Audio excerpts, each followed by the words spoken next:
We continue with the broadcast this morning and taking a look now at British Workers United in a larger or one of the largest strikes in a generation, where talking about hundreds of thousands of teachers amongst those that are demanding higher wages, and also looking at civil servants, train drivers, university lecturers, and this is huge. This is massive because at the end of the day, it's about the inequality and also at the same time looking at Britain, and which is no different to what even we see in this country. More billionaires in Britain now than ever before, and they've made a lot of money, according to certain reports during the COVID-19 era.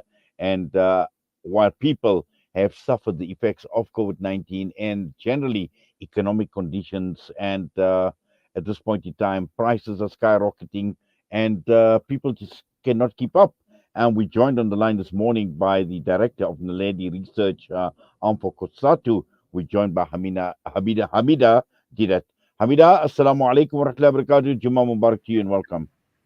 Walaikum salam wa rahmatullahi wa barakatuh. Jummah Mubarak to you and all the listeners. Well, clearly looking at what is playing out in Britain, the largest strike in a generation, and this is exactly what the world has actually come to. A country like Britain now going through what we've been seeing in this country for a very, very long time, Hamida. Yeah, absolutely. I mean, I think the key thing that we need to be recognizing is that capital is really perverse.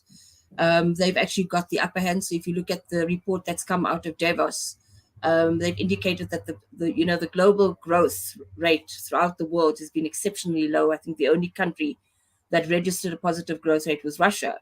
And when your country doesn't have growth, it means that there isn't enough money to subsidize things that are particularly in the public sector. So trains, roads, water, electricity, education, health. These are fundamentally public sector goods. And when you don't have money and you don't have growth within your economy and you're maximizing profits, which is what the neoliberal capitalist system does, then you're going to see, even in countries that are developed, that the rich are going to continuously get richer. The poor or the middle class that initially had a living standard that was sometimes better off, you start seeing that the gap between the poor and those who are middle class starting to decline. And even middle class people are starting to struggle. And I think we see that not just in Britain, but we see that in South Africa, as you've mentioned, noting the fact that we're sitting in a recession. So I think in some instances, it actually, for me, looking at it from a labor perspective, it actually makes us realize that the public sector strike or the public sector wage negotiations and the fact that our public sector workers are actually contesting is actually the right thing to do, noting the fact that cost of living should be better. You know, that your social security people are usually on the dole in the UK, and their cost of living is usually better. But if workers, particularly in the public sector, and teachers in particular, getting the solidarity not just from the community but also from other public sector workers who are saying enough is enough, we're not going to tolerate the downward variation in labor standards, and we're going to use the most powerful tool we have. And they've come out 500,000 workers, absolutely phenomenal. Well, certainly, and also, Hamida, at some point in time, the bubble had to burst because workers in general, people in general, families in general, and we see it also here in South Sorry, I've Africa. lost you there, When we, Inayat. I say at some point in time, the bubble had to burst, Hamida, because this is exactly what we are seeing playing out in Britain, and this could possibly even spiral right across the entire world because we know what the situation is on the ground. We know the struggles of people. We know about hunger. We know about poverty. And the situation is so critical that people are going to say enough is enough. And this is the reason why Britain, people are taking to the streets. And we could possibly see it right across the entire world. No, absolutely. And I think, South Africans should take note that the response by the public, even the parents of children who are going to school, is not a contestation of the public sector workers. In fact, they've come out saying that they know that the conditions that teachers are working under is horrendous.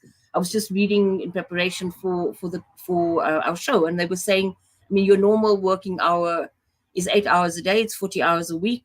Teachers are working between 50 and 52 hours a week in Britain. And they've also got a catch-up program, noting the fact that education was badly hit under COVID, but the government has not commensurately come to the party saying to workers, we will remunerate you accordingly. But and there's in terms of administration, they've increased the administration. They usually have the support of assistant teachers, but when teachers are actually leaving the sector, which we find in South Africa's health and education sector and many of our public sectors as well, when you have workers leaving the sector, government has a retention policy, and the same in Britain, meaning that they're not replacing workers, which means less teachers and more children. I think what's also critical is that I think they said about it takes 70% of teachers leave the sector quite soon because of the working conditions. And when it comes to something like physics, math, and computer education, they're not able to actually attract people into the sector by virtue of the working conditions. So we're talking about the public sector, in Britain, but I think you'll see public sector workers really go and take an affront with governments all over the world when your neoliberal policy is what governments are pushing. They're pushing for privatization. And I think both in South Africa as well as in Britain, another comparative is the issue of electricity. We know that with the war between Russia and Ukraine, the issue of electricity prices have gone through the roof. And many of the countries in Europe were dependent on gas. As a result of war and the scarcity of gas, it means the price of electricity has gone up, and it's been a major cost for everybody, including public sector workers. And it means that when your electricity goes up, it's a major input to production, which means that all your productives, your food, your energy supply, your fuel, all of these things have a multiplier effect, and therefore it also becomes more costly. And overall, it therefore means that your cost of living has substantively increased. In South Africa, we have exactly the same. And I think a key point for the listeners is to note that when our public sector workers actually contest the wage struggle with government, that they need to recognize that our economy is even worse if we don't have the kind of social security support. And it would be really good if we can draw the lessons, not just in terms of how governments have responded and how workers have united to take on the challenge of neoliberalism and the declining the cost of living, declining conditions, but also increasing cost of living that public sector workers, and I think anybody in Britain is having to face, particularly the poor. And I think if we as South Africans really take a lesson from this, when our public sector workers, I know they might be coming out on the 10th, again to protest with the poor working conditions that they confronted with, it would be really good if South Africans can actually take the cue from the British society and actually support our public sector, noting that our conditions are relatively worse. But I mean, also in implementing these neoliberal policies, do leaders really care? Do governments really care? Does Rishi Sunak really care? Does Cyril Ramaphosa really care as to what happens to people on the ground? What happens to workers? What happens to those who are not even employed? Those that are struggling to even put food on their tables? Look, I think both Sunak as well as Ramaphosa are merely, they pawns in a much bigger stage, and I think we need to understand that the those who own the capital, those who are owners of monopoly capitalism, are the ones who are actually pushing and setting the agenda. So the question is, of course, the people that we elect to be representatives of our government, to be our presidents or prime ministers, we need to be seriously reflecting on whether they have the strength and the gumption to actually serve in the interest of the people. It's clear that the current positions at the ANC government, as well as the British government, but I think globally, it would be very hard to choose. So it's not very hard to choose a neoliberal government. We know that almost globally, every single government is acting in the interest of capital and is choosing to put in regulations as well as legislation that facilitates the maximization of profits. It's not just South Africa. I think it's a global phenomenon. And the question is, what do we do to really contest this? Because every country you look at, every president or prime minister you look at is following exactly the same neoliberal policy, and it is not working to the benefit of the majority of the people across the globe. And that's a major challenge. Well, Hamida, we will watch the space and we will watch developments in Britain and also here as they unfold. But unfortunately, time has run out. But as always, we thank you. We say Jazakallah to you for your time with us here on Salam Media. No problem. Jazakumullah for having me.